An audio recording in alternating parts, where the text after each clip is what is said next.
Si ibu warung sontak langsung kaget. Astagfirullahaladzim. Nak, itu losmen udah lama ditempatin. Itu losmen angker yang dulunya terjadi pembunuhan di situ. Si satu cowok coba ngintip dari anak kunci itu. Apa yang dilihat di depan pintunya cewek kamar itu, pintu ngebuka terus nutup lagi dan ada suara digedor. Pas dia ngelihat ke atas, itu di pintu, ventilasi pintu di atas itu ada kaki menjuntai ke bawah. Lalu dari halaman belakang itu kedengeran suara gemuruh derapan kayak kaki tentara itu banyak bergemuruh mengarah ke masuk losmen.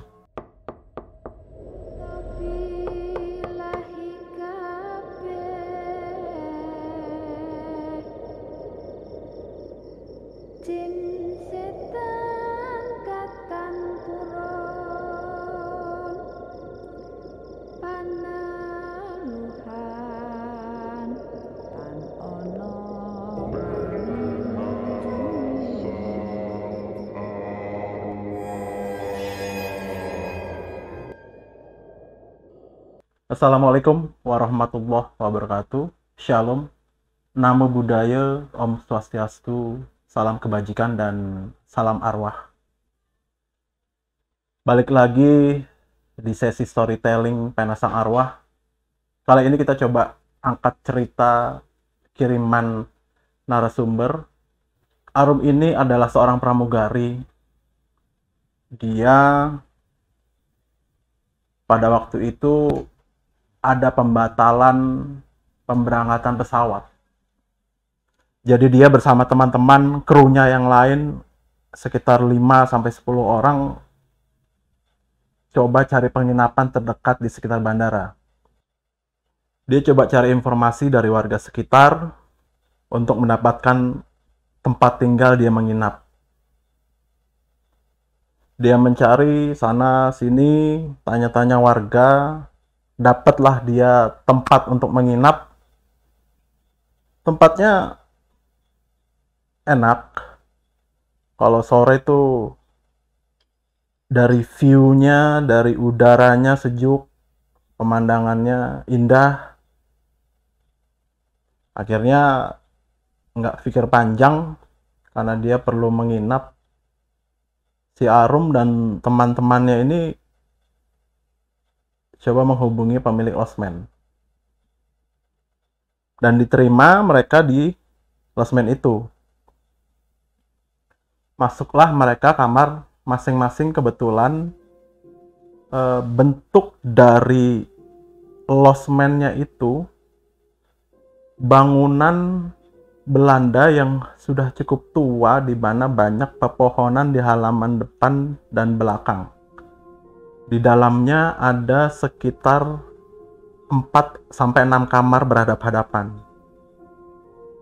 Si Arum bersama teman-teman perempuannya 3 orang, jadi satu di kamar perempuan dan yang laki-laki di depannya. Nah, pada suatu sore, si Arum ceritanya dia mau coba cuci muka di kamar mandi. Dia jalan, kamar mandi kebetulan ada di kamar dan ada di belakang. Dia pakai kamar mandi yang di belakang. Dia jalan ke kamar mandi sambil dia cuci muka. Tiba-tiba kayak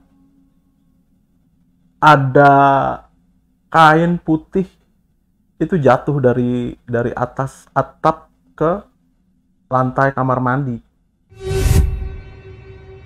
Si Arum mulai berhalusinasi yang enggak. Tapi dia beranikan diri buat coba lihat itu apa sebenarnya gitu kan.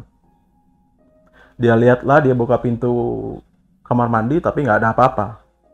Tampak normal aja semua, cuman isinya ya kamar mandi sama air, nggak ada kain yang jatuh yang seperti dia bayangin tadi.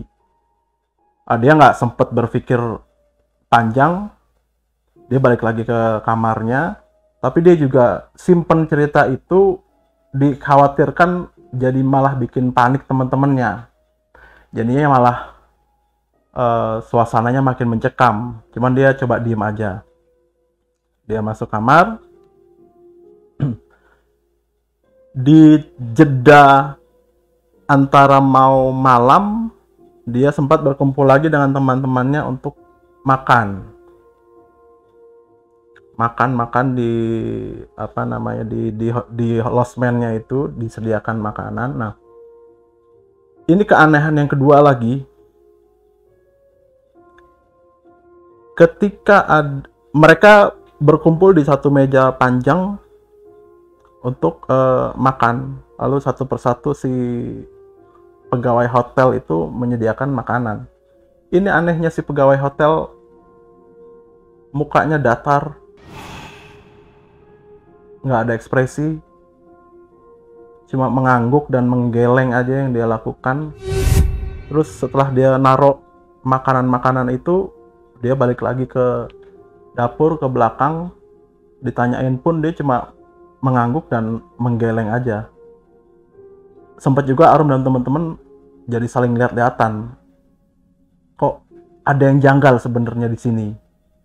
Arum ngerasa pertama kali dia kamar mandi ada kain jatuh, terus yang kedua pegawai hotel yang harusnya pegawai hotel tuh ramah menyapa, ini datar dan mukanya agak pucat.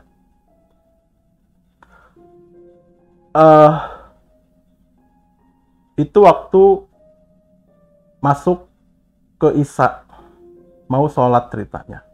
Setelah selesai makan tadi, balik si Arum ini dia mau sholat di kamar, masing-masing udah di kamar.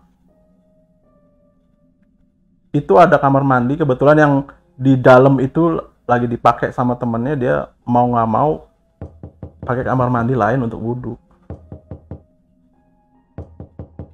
Belum jauh dari pintu kamar, mau menuju kamar mandi, itu tiba-tiba bulu kuduk Arum merinding ketika dia mau menuju kamar mandi. Entah apa yang dia rasain itu, seolah-olah dia kayak ngedenger perempuan nangis sambil merintih-rintih itu dari arah kamar mandi. Dan anehnya lagi, tercium juga bau amis. Itu kayak bau amis ketiup angin. Mungkin bayangannya seperti itu. Itu udah makin gak karuan si Arum. Arum akhirnya coba mengurungkan niat wudhu di belakang. Nggak jadi, dia balik lagi ke kamar. Untungnya temennya tadi sudah selesai pakai kamar mandi dan dia akhirnya wudhu di dalam. Itu sampai di dalam, Arum pun cuma muka pucat, tanyain teman-temannya, lu kenapa Rum? Oh nggak apa-apa. Arum masih coba buat simpen rahasia itu, khawatir jadinya suasana jadi makin serem gitu kan. Tapi sebenarnya teman-temannya udah tahu, karena dari kejadian waiters ini teman-temannya udah agak merasa aneh di tempat itu. Nah, ini malam harinya si Arum tadi mau ke toilet.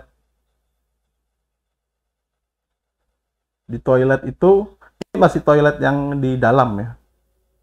toilet yang di dalam itu nggak bisa dibuka. Tapi air di dalam tuh ngucur. Dia rencananya mau pipis di situ. Nah, udah. Akhirnya ditungguin kok nggak bisa buka. Bodohnya si Arum, kenapa mesti dia ke toilet yang satunya lagi? Dia coba memberanikan, ya mungkin di sini si Arum udah kebelet kan, dia mau ke toilet ya, jadi mau nggak mau ya balik lagi ke toilet yang di belakang tadi. Kejadiannya berulang lagi, cuma sekarang yang berbeda. Arum jalan di lorong itu, jadi bentuk kamar mandinya, kamar mandi ada di ujung lorongnya si losmen itu tadi. Yang kanan kirinya itu ada pintu-pintu kamar. Jalan tiba-tiba lampu mati. Nyala lagi. Mati lagi. Pas di kamar mandi ada lagi itu suara perempuan nangis. Dan bau amisnya makin kenceng, campur bau kembang melati. Itu nggak karuan yang Arum rasain pada saat itu. Lalu dari halaman belakang itu kedengeran suara gemuruh derapan kayak kaki tentara itu banyak bergemuruh mengarah ke masuk losmen, seolah-olah mau mendekati si Arum. Arum saking paniknya dia coba berdoa, baca-bacaan, dan akhirnya dia pingsan si Arum di tengah lorong itu. Nah, keluarlah si cowok yang di depan kamarnya si Arum. Nggak tahu ada pikiran apa ya, tiba-tiba cowok itu keluar ngelihat si Arum pingsan. Coba diangkat. Sambil dia coba ngangkatnya si Arum, lampu koridornya itu, lampu lorongnya itu mati lagi dan tiba-tiba pecah tuh lampu. Pecah, angin bersambung sama suara hujan juga tiba-tiba datang pada saat itu. Itu pokoknya suara semua masuk semua. Dia dengar semua sama temennya si Arum yang laki-laki ini. Dari suara cewek kuntilanak nangis, suara derapan tentara tadi, sama ada satu lagi tuh kayak suara eraman hewan. Itu suaranya kenceng banget sampai memekakkan, sampai si cowoknya ini tadi ketakutan sendiri, gemeteran gitu kan. Tapi dia coba ngangkat si Arum buat nyelamatin masuk ke kamar. Itu kepanikan makin jadi tuh. Si cowok akhirnya coba tinggalin si Arum, badannya Arum dipinggirin dulu, dia coba manggil temennya lagi yang dari kamar tadi kan. Akhirnya keluar semua. 3 orang keluar, yang perempuan 2 orang keluar. Keluar semua, Mbak, coba bantu angkat badannya si Arum ini. Itu makin mencekam lagi ketika temannya Arum menghampiri Arum, tiba-tiba dia kesurupan. Yang satu kesurupan, yang satu pingsan. Di kesurupan itu cuma ketawa aja. Cuma ketawanya kayak sosok kuntilanak gitu, ketawa tinggi, melengking, terus tiba-tiba nangis. Dan dia ketawa lagi, nangis lagi. Itu bikin suasana makin kacau lagi di saat hujan. Terus lampu mati, cuma ada senter handphone gitu aja kan. Terus masih ada suara derapan tentara itu makin menghampiri mereka. Nah, muncullah sosok bapak-bapak si pilot ini, kebetulan karena mereka pramugari dan pilot. Si bapak pilot ini keluar dari kamar yang dia cukup tahu mengenai hal-hal itu ya. Akhirnya dia coba cover, dalam artian untuk coba menghalau suara itu, coba ngusir suara itu. Bisa akhirnya hilang itu suara-suara itu. Dan suasananya agak sedikit mereda dari yang tadi mencekam. Akhirnya si Arum dibawa ke kamar. Yang tadi kesurupan coba dipegang untuk dinetralisir, bisa dinetralisir. Dan akhirnya mereka tuh jadi satu di kamar. Di kamar yang laki-laki termasuk si pilot dan teman-teman si Arum tadi. Itu mereka nggak tidur. Pas jam 2 malam, dari kamar sebelah yang kamar cewek tadi, ada suara digedor. Duk, duk, duk, duk, duk. Kenceng. Sampai kedengeran di pintu sebelah. Mereka pada panik untuk yang kedua kalinya. Si satu cowok coba ngintip dari anak kunci itu apa yang dilihat. Di depan pintunya cewek kamar itu pintu ngebuka terus nutup lagi dan ada suara digedor. Pas dia ngelihat ke atas, itu di pintu, ventilasi pintu di atas, itu ada kaki menjuntai ke bawah, berjubah putih, darahnya netes. Cuman dia nggak sempet ngelihat ke muka ke atas karena keterbatasan, dia cuma lihat dari lubang kunci aja karena kan. Itu langsung baca-bacaan itu cowok yang ngelihat itu tadi. Nah, si pilotnya ini yang tadi dia bisa mengetahui hal-hal itu sudah curiga. Akhirnya dibuka pintunya dan ternyata sosok udah nggak ada. Udah hilang dan suasana kembali tenang. Itu hari kedua. Di hari ketiganya mereka makan seperti biasa, pagi aktivitas, mereka makan snack siang. Mereka sama sekali nggak ada yang mendiskusikan masalah itu. Mereka coba nyimpen rahasia masing-masing, cuman dengan ketakutan yang mereka rasakan itu. Balik lagi ke sore hari, itu mau maghrib, biasa mereka makan,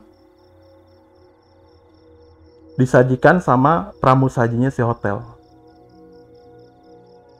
Setelah disajikan, masih dengan muka yang datar si pramusaji itu tadi, disiapin beberapa piring.